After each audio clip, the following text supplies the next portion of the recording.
Have you ever felt crazy for feeling hurt in your relationship? Like you're overreacting to things that should bother you? Here's the truth. If they're doing even 3 of these 8 things, you're not in a relationship, you're in a psychological game you can't win. And the worst part? These games are designed to make you question yourself, not them. Let's break down the 8 red flags that prove someone is playing with your heart, backed by psychology. Red flag number 1. Hot-cold inconsistency. One day they're texting you non-stop, planning your future together, making you feel like you're the only person in their world. The next day? Radio silence, cold, distant. Like you don't exist. This isn't confusion, it's intermittent reinforcement, the same psychological principle that makes slot machines addictive. In attachment theory, this exploits your anxiety. Your brain becomes obsessed with figuring out, what did I do wrong?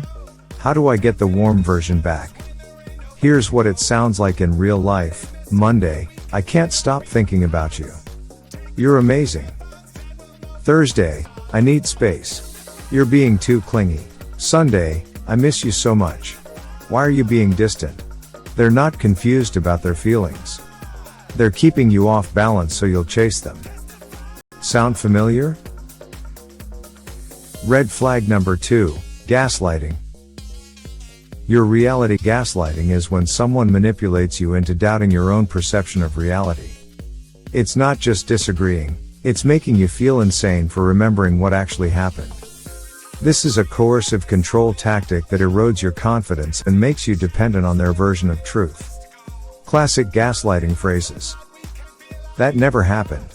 You're making things up. You were too sensitive. You always overreact. I never said that. You're remembering it wrong. Everyone thinks you're being dramatic, not just me. Here's a real example. They cancel plans last minute.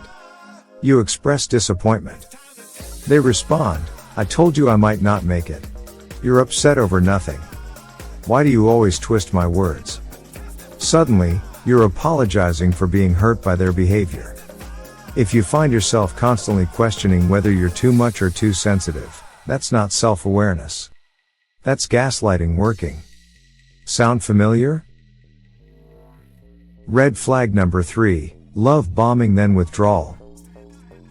Love bombing is when someone overwhelms you with affection, attention, and promises early on, then suddenly pulls back once you're emotionally invested. This creates what psychologists call an intermittent reinforcement cycle. You become addicted to getting back that initial high, so you tolerate the lows. The pattern looks like this. Phase 1, love bombing, daily good morning texts, I've never felt this way before, grand romantic gestures, talking about moving in together after 3 weeks. Phase 2, withdrawal, takes hours to respond, vague about plans, I'm just stressed with work, you feel like you're bothering them. Phase 3, hoovering, random I miss you text at 2 a.m., just enough attention to pull you back in. The cycle repeats. This isn't someone figuring out their feelings. This is someone who enjoys the power of having you chase them. Sound familiar? Red flag number 4, emotionally unavailable while demanding your energy. They expect you to be their therapist, their cheerleader, their emotional support system, but the moment you need support, they're suddenly not good with emotions or going through a lot right now. This is one-sided emotional labor, and it's exhausting. What it looks like, they vent to you for hours about their problems, you listen, validate, give advice. When you try to share your struggles, I can't handle heavy stuff right now, or you are always so negative, or worse, they make your problems about them. You, I had a really hard day at work. Them, yeah, well at least you have a job. My situation is way worse. In healthy relationships, emotional support flows both ways. In manipulative ones, you're the giver and they're the taker, always. If you feel drained after every conversation but they feel energized, that's not compatibility. That's exploitation. Sound familiar? Red flag number 5, future faking without present action. Future faking is when someone makes elaborate promises about your future together, trips you'll take, places you'll live, how they'll change, but their present actions show zero commitment. This keeps you hooked on potential instead of reality.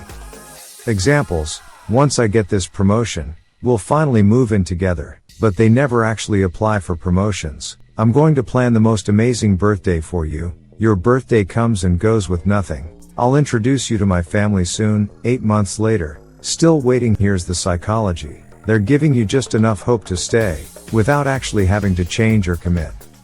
Pay attention to the gap between their words and actions. Someone who truly values you doesn't just talk about the future, they show up in the present. If they're always promising tomorrow but failing today, they're playing games. Sound familiar? Red flag number 6. Effort imbalance. You chase, they run. In healthy relationships, effort is balanced. Both people initiate, both people plan, both people show up. In game-playing relationships, there's a pursuer-distancer dynamic. The more you chase, the more they pull away. The moment you stop chasing, suddenly they're interested again. What this looks like: you always text first, you always suggest plans, you always ask how they're doing. They respond when they feel like it, and when you finally get tired and pull back, that's when they re-engage. Why are you being distant? I miss you. Are you mad at me? But the second you reinvest, they go cold again. This isn't about keeping the mystery alive. This is about control. They want you invested enough to stay, but not secure enough to make demands. If you're doing 80% of the work to keep the relationship alive, you're not in a partnership.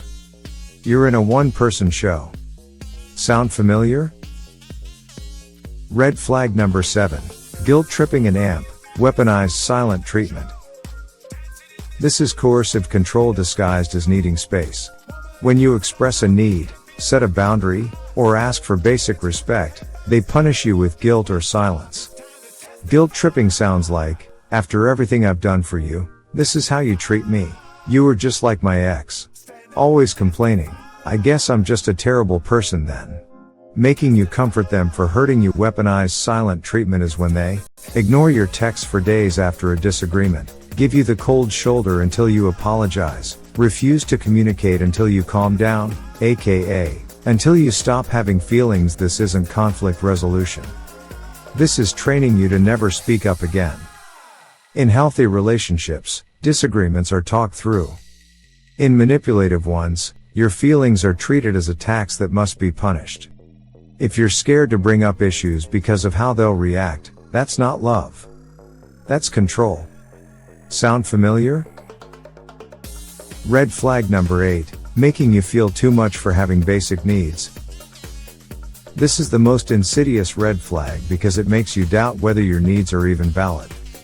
You ask for basic things: communication, consistency, respect, quality time, and they make you feel like you're being too needy, too demanding, too sensitive, too much. What it sounds like: why do you need so much attention? You are so high maintenance. Can't you just be chill for once? My ex never complained this much. Here's the truth: wanting to feel valued, heard, and prioritized is not too much.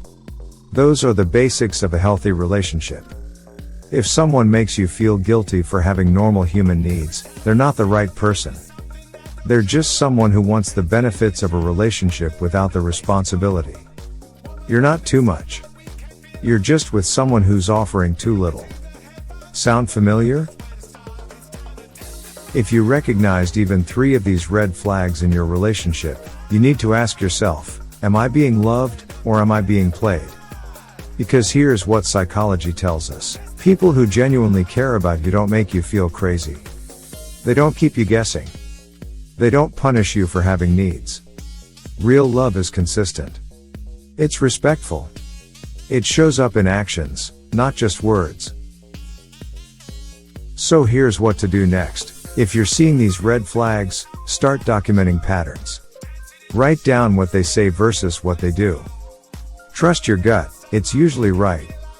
Drop a comment below: which red flag hit hardest for you? Let's talk about it. And if this video helped you see your situation more clearly, share it with someone who needs to hear this. You deserve better than games. You deserve real love. Finally, hit that subscribe and notification bell for more insights into relationship psychology.